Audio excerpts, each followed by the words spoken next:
এই ইহুদিরা, সনাতন ভাইয়েরা, এই আমার হিন্দু ভাইয়েরা, আমরা আপনাদের প্রতি কত দরদ দেখায়। মদিনার রসুল সেটা শিক্ষা দিয়েছে। আমার রসুলের কাছে একজন মুসলমান বিচারে নিয়ে গেছে, আর একজন ইহুদি বিচারে নিয়ে গেছে। আমার রসুল চাইলে পক্ষপাতিত্ব করে ইনি মুসলমান যদিও বা মুনাফিক, তার পক্ষে রায় দিতে পারত। আমার মুস্তাফা ইহুদির পক্ষে রায় দিয়েছে, কারণ তিনি হকের উপর ছিল। কথা বলেন ঠিক কিনা?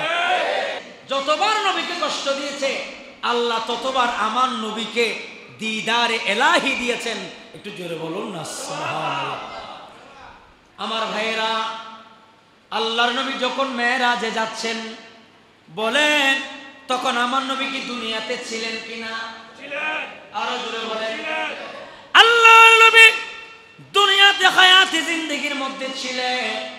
আল্লাহর নবীর যখন কষ্ট হয়, আল্লাহ মেরাজ দান করলেন নবীকে একমাত্র নবীর সন্তুষ্টির জন্য। জোরে বলুন সুবহানাল্লাহ। শুধু তা নয়, এবার আমার নবী যখন যাচ্ছেন বায়তুল মুকদ্দাসে গেলেন। বায়তুল মুকদ্দাস এটা কোথায়? দুনিয়াতে না নাকি আসমানে? দুনিয়াতে। কথা বলেন না কেন? ফিলিস্তিনে বায়তুল মুকদ্দাস।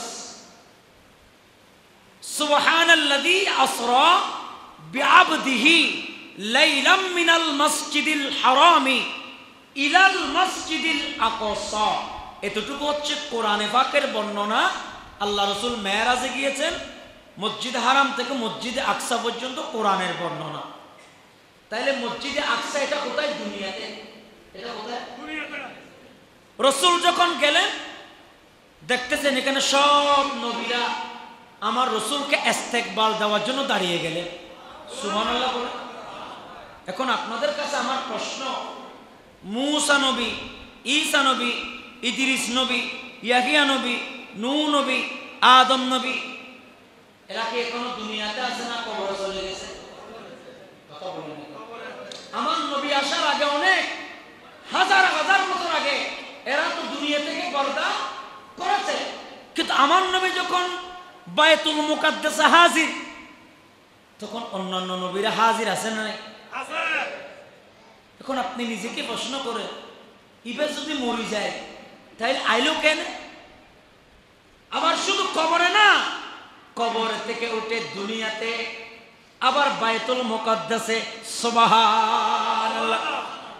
আল্লাহর নবী বায়তুল মুকদ্দাসের একটা জায়গায় আল্লাহর নবী ঘোড়া বাঁধলেন। ঘোড়া, আর সেখানে ঘোড়া বাঁধার পরে আল্লাহর নবীর ইমামতিতে সমস্ত নবীরা নামাজ আদায় করেছে। রাসূল পাক মারা নবী না হায়াতুন নবী? শুধু আমাদের নবী না, সমস্ত নবী মরা না জিন্দা? জিন্দা না হলে কখনো আসতে পারত? এরা নামাজও আদায় করেছে। বড় আশ্চর্যের বিষয় হচ্ছে, নবী যখন বায়তুল মুকদ্দাস এগুলা নামাজ দোয়া শেষ করে যখন প্রথম আসমানে গেলেন, তো প্রথম আসমানের দরজা করাঘাত করলেন। ওদিক দিয়ে ফেরেশতা বলছে, মান হাউলা, আপনি কে? বলে আনা জিবরিল, আমি জিবরিল। বলে ওমান মাকা, আপনার সাথে কেউ আছে? বলে হ্যাঁ। কে আছে তুমি জানো না? আজকে তো আল্লাহ গোটা দুনিয়াকে সাজিয়ে দিয়েছে, গড়ির কাঁটাকে স্টপ করে দিয়েছে। এ গড়ি, তুমি যদি চলো আমার হাবিবের সাথে আমার বন্ধুত্ব কতক্ষণ লাগে এটা দুনিয়ার মানুষ মাফি ফেলবে। কিতাবে লিখতেছে আল্লাহ রসুল 27 বছর আল্লাহ এবং রসুলের সাথে কথা হয়েছে। এই মেরাজে আল্লাহ রসুল 27 বছর ছিল। দুনিয়ার মানুষ আশ্চর্য লাগতেছে, কি বলে? আবার মক্কার মানুষ ফজরের সময় যখন আমার নবী ফজরের নামাজ আদায় করলেন, আবু জেহেল আবু লাহাবকে বললেন, আমি গতকালকে মেরাজে গিয়েছিলাম। আবু লাহাব আবু জেহেল বিউডি মারল। কি বলে নবী এগুলো? 27 বছর নাকি আল্লাহর সাথে কথা বলেছে, 90,000 নাকি কালাম করেছে। কিভাবে সম্ভব? বলেন আল্লাহ চাইলে পারে কি পারে না? আমার বিষয় একটা, নবীরা মরা না জিন্দা? আবার আলোচনা করতেছি আজকে জুমার চতুর্থ খুতবা থেকে, নিজের থেকে না, খুতবা থেকে আল্লাহ কবুল করো। আবার অনেকে বলে এগুলা কি খুতবার মধ্যে আছে? হুজুর তুই কিল্লা দরকার, কিল্লা হম পরতে নবী মরানা জিন্দা খুতবাতে আছে, বলতে হবে না? জানার দরকার আছে না নাই? আল্লাহুম্মা সাল্লি আলা মাওলানা ওয়া আলা আলি সাইয়্যিদিনা। যেখানে তাকো যেতায় তাকো নবীর দুরূদ ছেড়ো না, নবীজির দুরূদ না ছাড়িলে নবীজি তোমাদের চড়বে না। আল্লাহ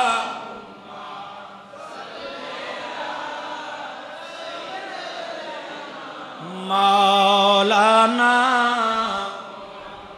ওয়া আলা আলি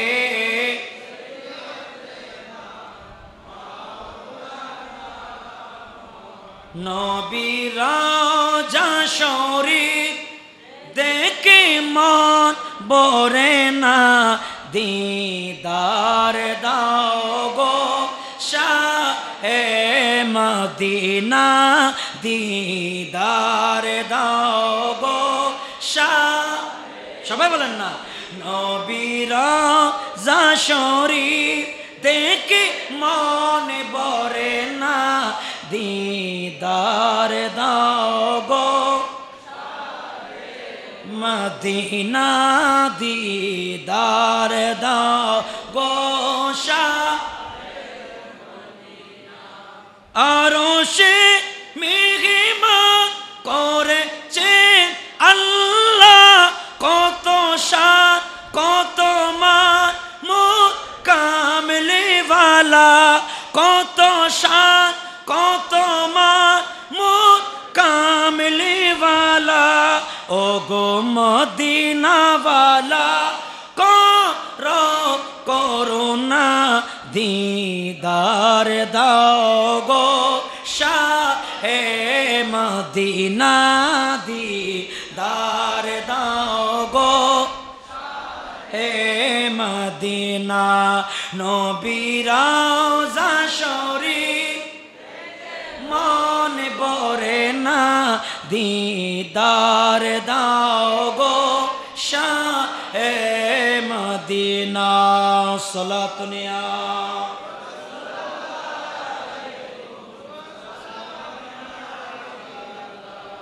গভীর মনোযোগ।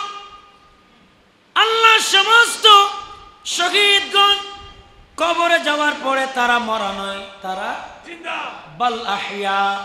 আল্লাহ বলেন তারা জিন্দা, তাদের কবরে রিজিক দেওয়া হয়। আল্লাহ নবীর হাদিসে রাসূল করিম সাল্লাল্লাহু আলাইহি ওয়াসাল্লাম বলে, আমি বাইতুল মুকদ্দাস থেকে প্রথম আসমানে গেলাম। আল্লাহু আকবার।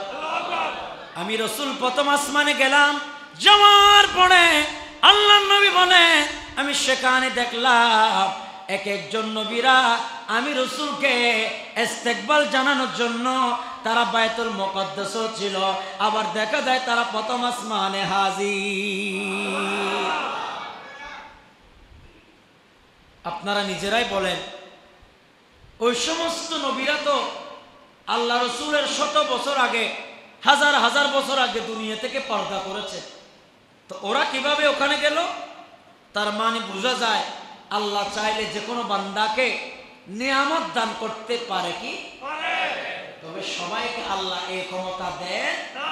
আবার এটাকে গণহারে এটাকে ব্যবহার করা যাবে, এটা খুশুসি কিছু মানুষের জন্য, স্পেসিফিকলি শহীদের জন্য, স্পেসিফিকলি এগুলো নবীদের জন্য, স্পেসিফিকলি বড় বড় আউলিয়ায়ে কামিলিনদের জন্য।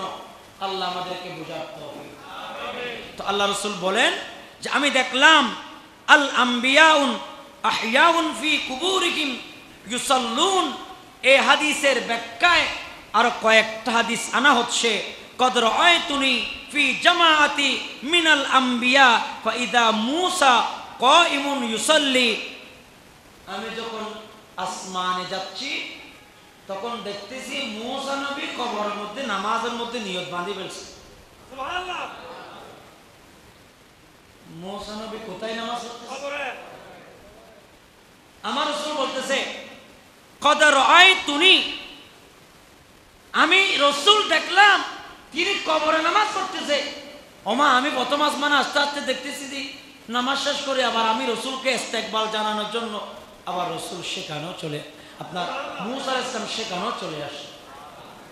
শুধু মূসা না, আজকের খুতবার মধ্যে এসেছেন ওয়াইদা ঈসা ইবনে মারইয়াম আলাইহিস সালাম, ঈসা আলাইহিস সালামও আমার রাসূলকে ইস্তেকবাল দেওয়ার জন্য হাজির হয়ে গেছে, অথচ তিনি ছিলেন কবরে, তিনি ছিলেন কবরে রওজায়ে তাহারে, কিন্তু তিনি আমার রাসূলের সাথে দেখা করার জন্য আসমানে চলে গেল। তার মানে বোঝা যায় আল্লাহ নবীদেরকে এমন ক্ষমতা দিয়েছেন, শহীদদেরকে এমন ক্ষমতা দিয়েছে, তারা মরার পরও জিন্দা। এরপরে ওয়াইদা ইব্রাহিমু কাইমুন ইউসাল্লি আশবাহুন নাসি বিহি সাহিবুকুম, আমি ইব্রাহিম খলিলুল্লাহকে দেখলাম তিনি নামাজে, কিন্তু দেখা যাচ্ছে আমার সাথে দেখা করার জন্য চলে আসলো। তার মানে কি বোঝা যায়, মূসা, ঈসা, ইব্রাহিম এগুলো সবাই কবরে ছিল, আবার কবর থেকে আমার নবীর সাথে দেখা করতে গেছে। এগুলো কি স্বপ্ন যুগে গেছে? আবার অনেকে বলবে মানুষ স্বপ্ন যুগ সম্বন্ধে দেখাইছে, স্বপ্ন না, এটা বাস্তবে। কারণ আমার রাসূলকে যিনি দেখেছে, মন রাআনি ফিল মানাম ফাকাদ রাআল হক, যে ব্যক্তি আমার রাসূলকে দেখেছে সে বাস্তবে দেখেছে। নবীর বেলায় কোন স্বপ্ন চলবে, কারণ ফাইন্নাশ শায়তানা লা ইয়াতামাসসালু বি, শয়তান আমার নবীর সূরত ধরতে পারে না, পারে না, পারে না।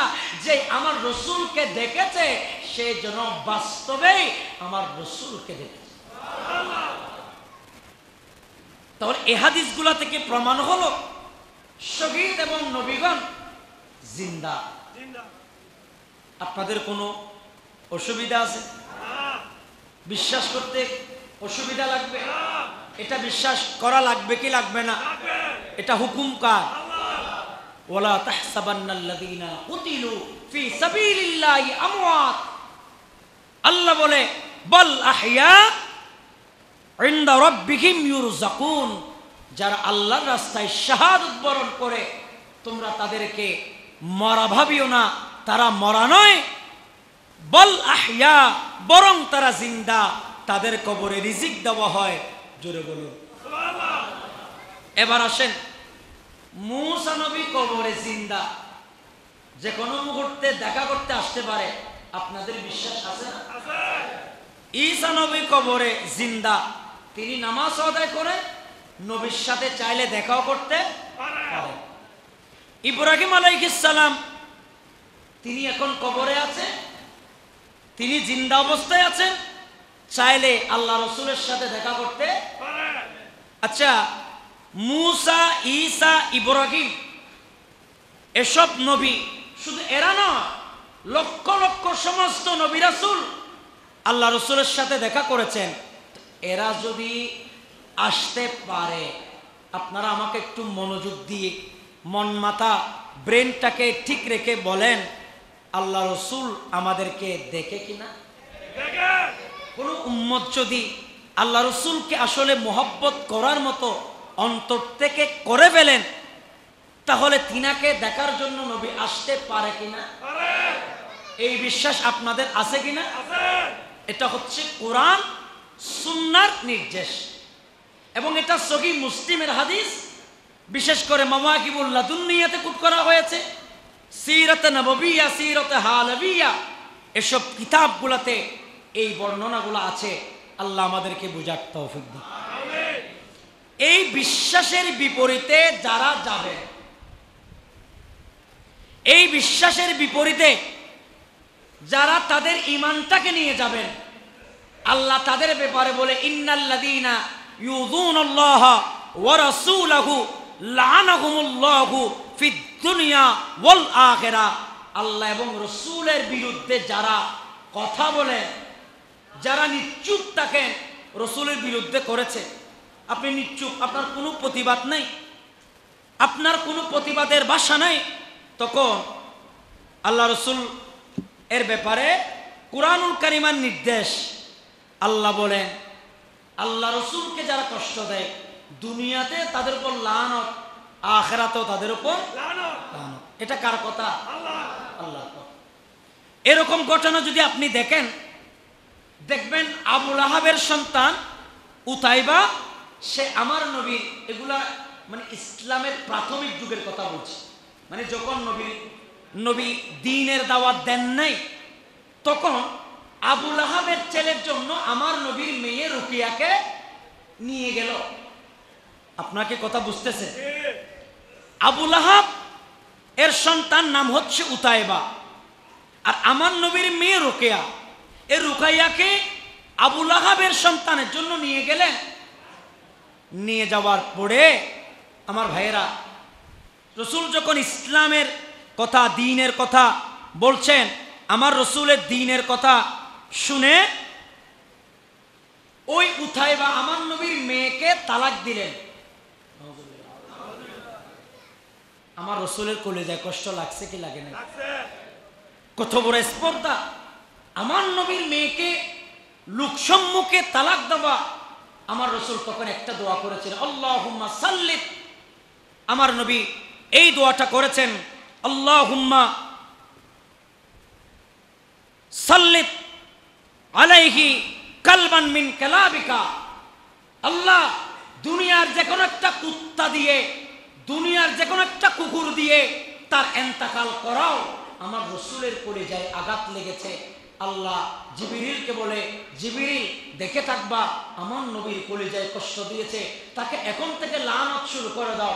সে বন জঙ্গলের মধ্যখান দিয়ে মক্কা থেকে সিরিয়ায় যাচ্ছে, ব্যবসা করবে। আমার আল্লাহ এমন ব্যবস্থা করে দিলেন, একটা কুকুর, কিতাবে দুইটি বর্ণনা আছে, একটা সিংহের বর্ণনা আছে আর একটা কুকুরের বর্ণনা আছে, এমনভাবে লাফ দিলেন উতাইবার শরীরে লাফ দিয়ে। এখানে কিন্তু অনেক মানুষ ছিল, কিন্তু ওই কুকুর, ওই সিংহ তার দিকে যায় নাই, উতাইবার উপরে ঝাঁপড়ে পড়ে তার কলিজা থেকে, তার বুক থেকে কলিজা বের করে দুনিয়াবাসীকে দেখিয়ে দিয়েছে নবীর বিদ্বেষ চলবে না, চলবে না, চলবে না। ঠিক কিনা? মান সাব্বা নবিয়ান ফাকতুল। আল্লাহ রাসূল বলেছেন, যে ব্যক্তি, এগুলা সাহাবায়ে কেরামের নির্দেশ, যে আল্লাহ রসুলের বিরোধিতা করবে তার নির্দেশ হচ্ছে, তার শাস্তি হচ্ছে ফাকতুল, তাকে কতল করা। যদিও বা আমাদের বাংলাদেশে পরিপূর্ণ কোরআনের বিধান নেই, এটি মুসলিম কান্ট্রি বটে, পরিপূর্ণ কোরআনের বিধান এখানে চলে না। যদি পরিপূর্ণ কোরআনের বিধান চলতো তাহলে রসুলের শানে যারা বেয়াদবি করে তাদেরকে কতল করা হতো। এমন একটি ঘটনা এই আয়াতের ব্যাখ্যায় তাফসীরে নঈমের ভিতরে কোট করেছেন। সুবহানাল্লাহ। তাফসীরে নঈমের ভিতরে সূরা আহজাবের 59 নম্বর আয়াতের ব্যাখ্যায় তিনি কোট করেছেন। এই আয়াতের ব্যাখ্যায়, ইন্নাল্লাযীনা ইউযুনাল্লাহা ওয়া রাসূলাহু লাআনাহুমুল্লাহু ফিদ দুনিয়া ওয়াল আখিরা। এই আয়াতের ব্যাখ্যায় একটা ঘটনা এনেছে যে একজন মুসলমানের ভেতরে মুনাফিক ছিলেন এবং আরেকজন ইহুদি, দুজনের ভিতরে কথা কাটাকাটি হলো। তখন মুসলমান বলছে, আমাদের বিচারটা এক ইহুদির কাছে দেব। ইহুদি বলছে, আমার তো বিশ্বাস হয় না সে ভালো বিচার করবে, কারণ আমি জানি মক্কার ভূখণ্ডে একজন মুসলমান, শুধু মুসলমান নয়, একজন নবীর আগমন হয়েছে যিনি রাহমাতাল লিল আলামিন। আমার মনে হয় তিনার দরবারে গেলে আমি সঠিক বিচার পাব। একজন ইহুদি বলছে নবীর দরবারে গেলে সঠিক বিচার পাবো, আর মুনাফিক মুসলমান নামদারি সে বলছে নবীর দরবারে যাইও না, আমরা কাফেরের কাছে যাই। নাউজুবিল্লাহ বলে। ঠিক ওই নবীর দরবারে গেলেন, নবী ইহুদির পক্ষে রায় দিলেন। এটা দেখে সে ক্ষিপ্ত। মুসলমান বলে, আমি এই বিচার মানি না। নাউজুবিল্লাহ বলে। গোড়া দুনিয়া যার কদমে পড়ে আছে, গোড়া দুনিয়ারে যিনি বিচার রেখাইছে। জাহেলি যুগে বিচারের ব্যবস্থা ছিল না, ন্যায় নীতি ছিল না। এই ন্যায় নীতি দেখিয়েছেন তো আমার নবী। আমার রসুলের বিচার না মানার কারণে তারা এখান থেকে চলে গেল। সৈয়দনা সিদ্দিক আকবরের কাছে গেলেন, তিনিও বিচার করলেন, ইহুদির পক্ষে কথা বললেন। আমরা এখান থেকে বলতে চাই, এ দুনিয়াবাসী, এবং এটি অনলাইন মিডিয়াতে আমি দিতে চাই, এই ইহুদিরা, সনাতন ভাইয়েরা, এই আমার হিন্দু ভাইয়েরা, আমরা আপনাদের প্রতি কত দরদ দেখায়। মদিনার রসুল সেটা শিক্ষা দিয়েছে। আমার রসুলের কাছে একজন মুসলমান বিচার নিয়ে গেছে, আর একজন ইহুদি বিচার নিয়ে গেছে। আমার রসুল চাইলে পক্ষপাতিত্ব করে, ইনি মুসলমান যদিও বা মুনাফিক, তার পক্ষে রায় দিতে পারত। আমার মুস্তাফা ইহুদির পক্ষে রায় দিয়েছে, কারণ তিনি হকের উপর ছিল। কথা বলেন ঠিক কিনা? কিন্তু আজ আপনারা দেখবেন ভারতবর্ষের জমিনে আমার রসুলের শানে একজন পুরোহিত আমার রসুলের শানে বেয়াদবি করেছে। একজন পুরোহিত আমার রসুলের শানে এমনভাবে গোস্তাকি করেছে, এমনভাবে বেয়াদবি করেছে। তার নাম রামগীতি মহারাজ। এই রামগীতি মহারাজ এই মাসের চলতি মাসে রামগীতি মহারাজ আমার রসুলের শানে বেয়াদবি করেছে, আমার রসুলের দেওয়া ইসলামকে নিয়ে কটূক্তি করেছে। আমরা ইনশাআল্লাহ এই দেহে প্রাণ থাকতে এটার প্রতিবাদ জানাতে চাই কি চাই না? তোমাদের জেনে রাখা দরকার, যেই রসুল দুনিয়াতে মুসলমানের পক্ষে রায় না দিয়ে তোমরা সনাতনদের পক্ষে রায় দিয়েছে, আজ তোমরা সনাতনরাই আমার রসুলের কলিজার মধ্যে তরবারি চালাচ্ছ। এবং এটাকে যিনি সাপোর্ট করেছেন, একজন, আমি নাম বলছি না, তিনি কোন দল সমর্থন করেন সেটা বলা যাবে না, তবে তার নাম নির্দেশ রানা। এই জাতীয় একজন ব্যক্তি সেটাকে সমর্থন করেছেন, যার কারণে আজ পুরা পৃথিবীর মিডিয়াগুলা এটাকে ধরে রেখেছে যে ভারতবর্ষে মুসলমানের নবী আমাদের প্রিয় রসুলের করে আঘাত হেনেছে। বলেন আপনারা কি বসে থাকবেন নাকি তার প্রতিবাদ করবেন? আরেকটা কথা জেনে রাখবেন, এটা কি কোনো রাজনৈতিক ইস্যু নাকি নবীর ইস্যু? এখানে কোনো রাজনীতির কথা বলে অন্তত মেহেরবানি করে জুমার পরে বিভিন্ন জায়গায় সমালোচনা করবেন না। হুজুরের রাজনীতির কথা বলে, আল্লাহর ওয়াস্তে আমি কোনো রাজনীতির কথা বলছি না, আমি রসুল পাকের মহব্বতের কথা বলছি। যে ফারুক আজমের হাত থেকে যখন নবীর বিচার মানে নাই, সিদ্দিক আকবরের বিচার মানে নাই, ফারুক আজম বলে আমার কাছে বিচারের জন্য এসেছো তো বিচার করে দিচ্ছি। গোট থেকে তরবারি এনে মুসলমানকে দুই টুকরা করেছে। যে আমার রসুলের নির্দেশ মানতে পারবে না, যে ইসলামের প্রথম খলিফার নির্দেশ মানতে পারবে না, আমি ফারুক আজমের বিচার হচ্ছে তাকে দুই টুকরা করা। কথা বলেন ঠিক কিনা? আমার রসুলের শানে বেয়াদবি করলে আপনারা যারা, আমরা যারা মুসলমান, অন্তত আমরা মুসলমান দাবি করি, আমি মনে করি আজকের প্রতিবাদ সমাবেশ আপনাদেরকে যোগ দিতে হবে। এই আমাদের 36 নং ওয়ার্ডে যত মসজিদ আছে, আলহামদুলিল্লাহ একটি ঘোষণা দেওয়া হয়েছে জুমার নামাজের পরপরই আলহামদুলিল্লাহ আমরা আজকে হয়তো বা আলোচনাটা একটু আরো এগিয়ে নিয়ে আসব। আলোচনার পরপরই খুতবা হবে, খুতবার পরে নামাজ হবে, নামাজের পরে 4 রাকাত সুন্নত এবং 2 রাকাত সুন্নাহ আদায় করে আমরা ইনশাআল্লাহ আপনাদের দোয়ায়, আপনারা সহ আমি আশা করব এমন কোনো মানুষ আপনারা ঘরে ফিরবেন না, শুধু ফকিরা পর্যন্ত। আমি আগেই হায়াতুন নবীর কথা কেন বলছি, কারণ আমার রসুল এগুলো সব রসুল পাকের রাসালতের মিডিয়ার মধ্যে ভিডিও করতেছে। আমি আপনাদেরকে বলতেছি মাত্র কার হৃদয়ে কি কাটতেছে। আমার রসুল দেখে কি দেখে না? আমার রসুলের শানে বেয়াদবি করতেছে। আপনি অন্তত 5টা মিনিট এখান থেকে হাঁটি এটার প্রতিবাদ করতে পারবেন না? এটা কোনো রাজনীতির ইস্যু নয়, এটা হচ্ছে আমার নবীর ইস্যু। এখানে কোনো দলমত থাকবে না, আমরা সবাই মিলে অন্তত এখান থেকে ফকিরা পর্যন্ত গিয়ে প্রতিবাদ করব। জাস্ট পর এখান থেকে 2টার মধ্যে তো আপনারা ঘরে চলে আসতে পারবেন। সবাই ওয়াদা দেন, পারবেন তো ইনশাআল্লাহ? পারবেন তো ইনশাআল্লাহ? আল্লাহ আপনাদেরকে কবুল করো। আমি অধম থাকবো, আপনারাও থাকবেন। আমরা চাই কোন ইলেকট্রনিক মিডিয়া, প্রিন্ট মিডিয়া যদি এটাকে দেখায়, তখন তারা বুঝতে পারবে বাংলার জনগণ ঐক্যবদ্ধ হয়েছে। ওরা তো আমাদের উপর অনেক ক্ষতি করেছে, আপনারা তো জানেন, কি বলবো। এখন ক্ষতি করতে করতে আমাদের নবীর উপরে যখন আঘাত হয় তখন তো আমরা ঘরে বসে থাকতে পারি।